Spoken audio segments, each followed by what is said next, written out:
રાજકોટ જિલ્લામાં અત્યારે ટીવીના માધ્યમથી અને સોશિયલ મીડિયાના માધ્યમથી અમુક સમાચાર પ્રસારિત કરવામાં આવી રહ્યા છે કે રાજકોટમાં જે પેટ્રોલ અને ડીઝલનો જથ્થો છે આમાં ઇશ્યુઝ જોવા મળે છે. આ બાબતે હું સ્પષ્ટતા કરવા માગું છું.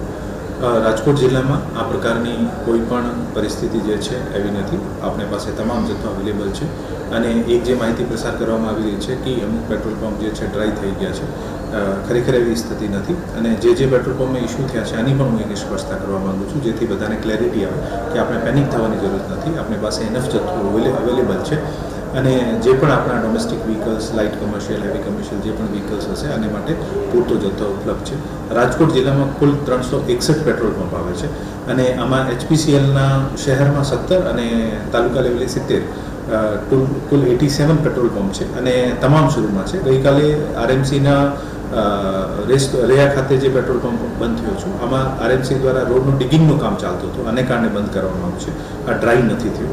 BPCLના કુલ 22 અને સિટીમાં 22 અને તાલુકા લેવલે 60 પેટ્રોલ પંપ આવે છે. તમામમાં પૂરતો જથ્થો અવેલેબલ છે અને તમામ પેટ્રોલ પંપ ચાલુ છે.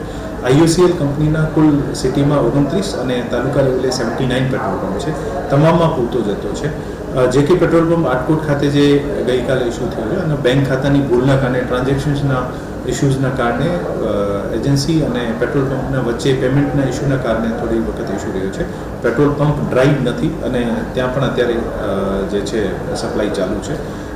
જીઓ, BP, રિલાયન્સના કુલ 17 પેટ્રોલ પંપ છે. તમામમાં પુરવઠો ચાલુ છે.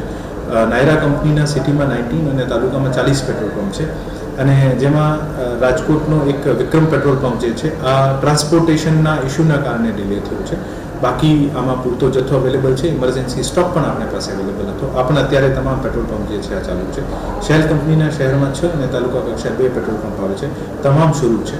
હું આ વિગતવાર ડિટેલ્સ આને માટે આપું છું કે આપને બધાને ક્લેરિટી થાય કે આપણા તમામ પેટ્રોલ પંપ ઉપર પૂરતો જથ્થો ઉપલબ્ધ છે. કોઈ પણ પેનિક કરીને પેટ્રોલ પંપ ઉપર લાઈન લગાવવાની જરૂર નથી.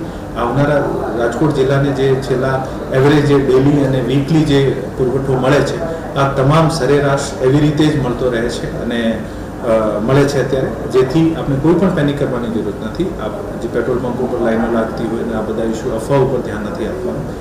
જિલ્લા કલેક્ટર કચેરી અને DSO કચેરી તરફથી જે માહિતી મળતી હોય છે આ માહિતી ઉપર વિશ્વાસ કરીને આપણે આગળ વધવાનું છે. મારી આપ તમામને ફરીથી વિનંતી છે કે એવી કોઈ પેનિક કરવાની જરૂરત નથી અને પેટ્રોલ પંપ ઉપર લાઈનો લગાવવાની જરૂર